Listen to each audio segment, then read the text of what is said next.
ನನ್ನ ಚಿತ್ರರಂಗಕ್ಕೆ ಇದು ಕಳಂಕ ಮುಕ್ತಿ ಆಯಿತು ಅಂತ. ದಯವಿಟ್ಟು ಹಿಂಗೆಲ್ಲ ಮಾಡ್ಕೊಂಡು ಲೈಫ್ ಹಾಳು ಮಾಡ್ಕೊಂಬಿಡಿ. ನಾನು ಕೂಡ ಒಂದು ಮಾತು ಪ್ರಾಮಾಣಿಕವಾಗಿ ಹೇಳ, ಎಲ್ಲ ಆದಮೇಲೆ ನಾನು ಜಗಳ ಆಡಲ್ಲ ಅಂತಲ್ಲ, ನಾನು ಕೂಡ ಈಗ ಎಷ್ಟೋ ತೋರಿಸ್ತಾ ಇದ್ದಾರೆ, ನಾನು ಕೂಡ ಮನೇಲಿ ಜಗಳ ಆಡ್ತೀನಿ ನನ್ನ ವೈಫ್ ಜೊತೆ. ಮೊನ್ನೆ ಏನಾಗೋಗೋದೆ ಗೊತ್ತಾ, ಮಳೆ ಬತ್ತಲ್ಲ, ಮೊನ್ನೆ ನನಗೂ ನಮ್ಮ ವೈಫ್ಗೂ ಜಗಳ ಆಗೋಯ್ತು.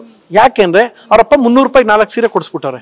ಅದು ಬತ್ತದಲ್ಲ 300 ರೂಪಾಯಿ, ಅದು ತಗೊಂಬಂದು ಇವ್ರು ಕೆಳಗೆ ಇಟ್ಬಿಟ್ಟು ಅದೇನೋ ದೇವಸ್ಥಾನಕ್ಕೆ ಹೋಗಿದ್ದು ಬರ್ತೀನಿ ಅಂತೇನೋ ಹೋಗಿದ್ರು ಪಾಪ. ಹೋಗಿದ್ದು ಬರ್ಬೇಕಾದ್ರೆ ಏನಾಗೋಗದೆ, ಮಳೆ ಬಂದ್ಬಿಟ್ಟದೆ.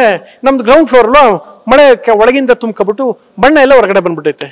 ಬತ್ತಿದಂಗೆ ನಂಗೆ 13,000 ರೂಪಾಯಿ ಕೊಡೋದು. 13,000 ರೂಪಾಯಿನ ಯಾಕೆ ಅಂದೆ. ನಿಮ್ಮ ಮನೆಗೆ ಬಂದಿದ್ದಕ್ಕೆ ನನ್ನ ಬಟ್ಟೆ ಎಲ್ಲ ಹೊಂಟೋಯ್ತು, ಇದ್ರ ಬೆಲೆ 13,000 ರೂಪಾಯಿನ. 13,000 ರೂಪಾಯಿನ ನಂದೆ. ನೀನು ಹೋಗಿ ನಿಮ್ಮ ಅಪ್ಪನ ಮನೆಗೆ ಹೋದ್ರೆ ತಿಂಗಳಿಗೆ 2,000 ರೂಪಾಯಿ ಕೊಡ್ತಾರೆ ಸಿದ್ದರಾಮಯ್ಯ. 2,000 ರೂಪಾಯಿ ಇಸ್ಕೊಂಡು 7 ತಿಂಗಳು ಇರು, 14,000 ರೂಪಾಯಿ ಕೊಡ್ತಾರೆ. ವೆಂಕಟಕೃಷ್ಣ ಭಟ್ 150 ಪೆಟ್ಟಿಗೆ ಕಿರುಜೇನಿನಿಂದ 2 ಲಕ್ಷ ಗಳಿಸ್ತಿದ್ದಾರೆ. ನೀವು ಕೂಡ ಅವರಿಂದ ಕಲಿಬೇಕಾ? ಅವ್ರ ಜೊತೆ ವಿಡಿಯೋ ಕಾಲ್ ನಲ್ಲಿ ಮಾತಾಡ್ಬೇಕಾ? ಈಗಲೇ ಫ್ರೀಡಮ್ ಆಪ್ ಡೌನ್ಲೋಡ್ ಮಾಡಿ. ಅದು ಬಿಟ್ಬಿಟ್ಟು 13,000 ರೂಪಾಯಿ ಕೊಡು, 200 ರೂಪಾಯಿ 3 ಸೀರೆ, ಅದನ್ನ ತಗೊಬಂದು 13,000.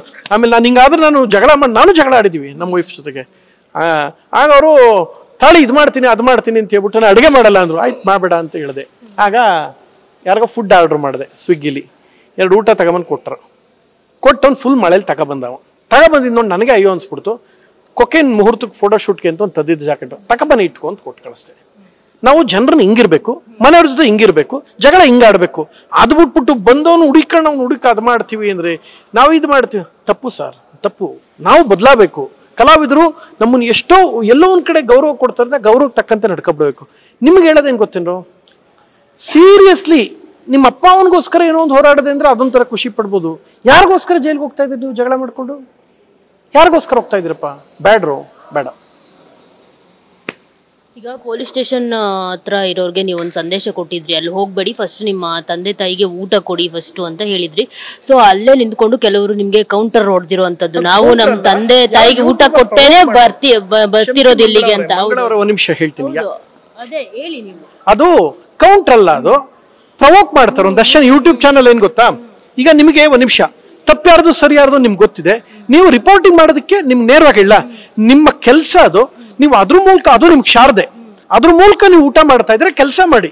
ನಿಮಗೆ ಮಳೆನೋ ಬಿಸಿಲೋ, ನಾನೊಬ್ಬ ರಿಪೋರ್ಟರ್ ನೋಡಿದೆ, ಹೇಳಬಾರ್ದು ಈ ಪದನ, 30 ರೂಪಾಯಿ 40 ರೂಪಾಯಿ ರೈಸ್ ಪೇಪರ್ಲಿ ತಗೊಂಡು ಪಾರ್ಸಲ್ ಬಂತು ತಿಂತಾ ಇದ್ದ. ಅಲ್ಲಿ ನನ್ನ ಕಾರ್ ಹೋಗ್ತಾ ಇತ್ತು, ತಿಂತಾ ಇದ್ರು. ಅಲ್ಲಿ ನ್ಯೂಸ್ ಪತ್ತಿ ಟಕ್ಕನ್ ಕೈ ತಕೊಂಡು ರಿಪೋರ್ಟ್ ಇಟ್ಕೊಂಡು ಹೋದ್ರು. ಅದು ಅವ್ರ ಕೆಲಸ ಮಾಡೋದಕ್ಕೆ ಅವ್ರಿಗೆ ಸಂಬಳ ಕೊಡ್ತಾರೆ. ಪೊಲೀಸ್ನವರು ಇನ್ವೆಸ್ಟಿಗೇಷನ್ ಮಾಡೋದಕ್ಕೆ ಅವ್ರಿಗೆ ಸಂಬಳ ಕೊಡ್ತಾರೆ. ಜಡ್ಜು ನ್ಯಾಯ ಓದಕ್ಕೆ ಸಪ್ಪ ಪುಣ್ಯಾತ್ಮರೇ ಅನ್ನೋ ಕಾರಣಕ್ಕೆ 30-40 ವರ್ಷದ ಸುದೀರ್ಘ ಅನುಭವ ಇರುತ್ತೆ, ಅವ್ರಿಗೆ ಅಲ್ಲಿ ಕೆಲಸ ಕೊಡ್ತಾರಲ್ವಾ. ನೀವು ಇಲ್ಲಿ ಕೂತ್ಕೊಂಡು ರೋಡ್ ಬ್ಲಾಕ್ ಮಾಡ್ಕೊಂಡು ಜೈಕಾರ ಎಲ್ಲಿ ಕೂಗ್ಬೇಕು?